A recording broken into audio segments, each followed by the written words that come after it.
Corruption en Algérie, Saïd Bouteflika rattrapé par une nouvelle affaire. Ouverture des frontières en Algérie, vers la création d'une liste rouge.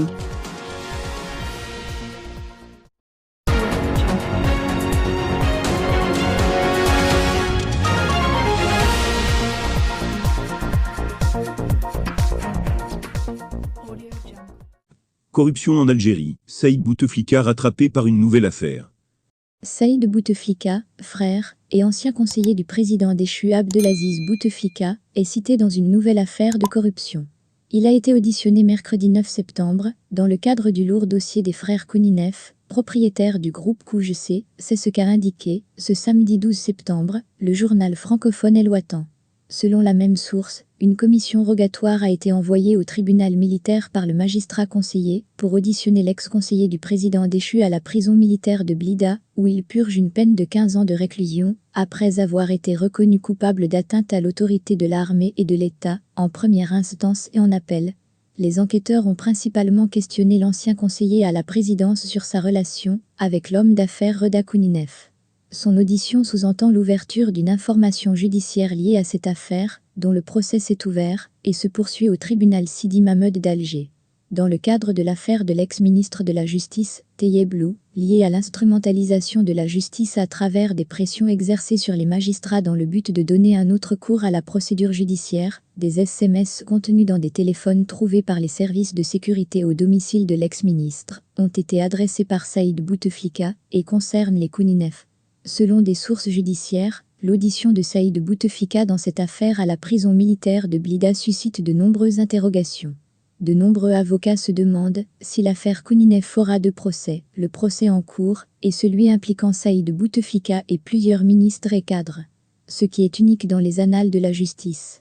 Il est aussi probable que ce dossier donne lieu à une enquête complémentaire, à la lumière des nouveaux éléments. Il faut rappeler que les trois frères Kouninef, Reda, Karim et Tariq, ainsi que leur sœur, qui se trouvent en fuite à l'étranger, sont poursuivis pour plusieurs chefs d'accusation, notamment le blanchiment d'argent, le trafic d'influence, l'obtention d'indus avantages, le détournement de fonciers et de concessions, et le non-respect des engagements contractuels dans la réalisation de projets publics.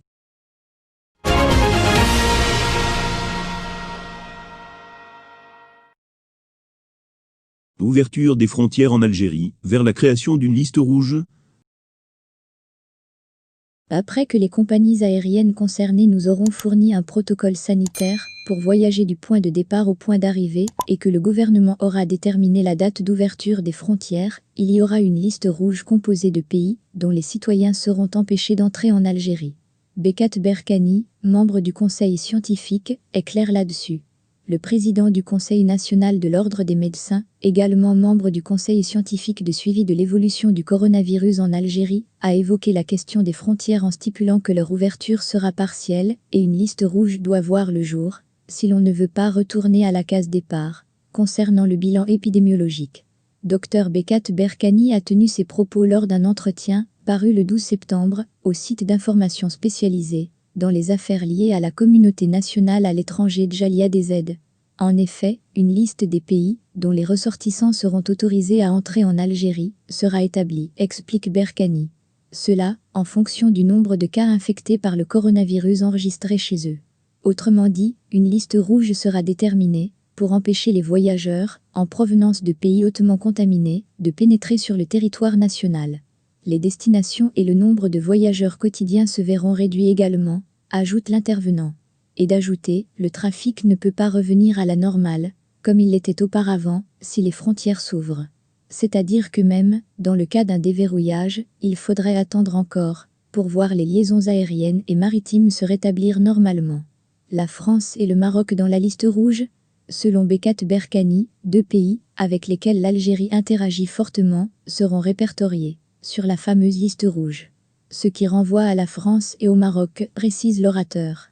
Ces derniers ont récemment enregistré une terrible augmentation du nombre de contaminations par le coronavirus. Notre situation sanitaire ne s'est améliorée que dernièrement, rappelle Berkani. Par conséquent, nous ne pouvons pas permettre à nos ressortissants, qui y résident d'entrer dans le pays, afin de préserver la santé des Algériens. Par exemple, la France enregistre 9000 cas par jour. ce qui poserait un grand danger si les frontières aériennes se rouvraient avec elles. On sait que la plupart des Algériens de l'étranger, NDLR résidant à 80% en France. On sait aussi que le coronavirus a infiltré l'Algérie, par l'intermédiaire de ressortissants algériens résidant en France. Ouvrir et accueillir tout le monde nous ramènera au point zéro, d'après Dr Berkani. Ce sera une manière de rendre vain les victoires obtenues par le gouvernement, grâce à sa politique adoptée, et au degré de prise de conscience que le citoyen a atteint. Et les sacrifices consentis par le personnel médical, assure-t-il aussi. Aujourd'hui, on a pu contrôler la situation épidémiologique, et le nombre des contaminations a diminué jusqu'à 264, note enfin Berkani.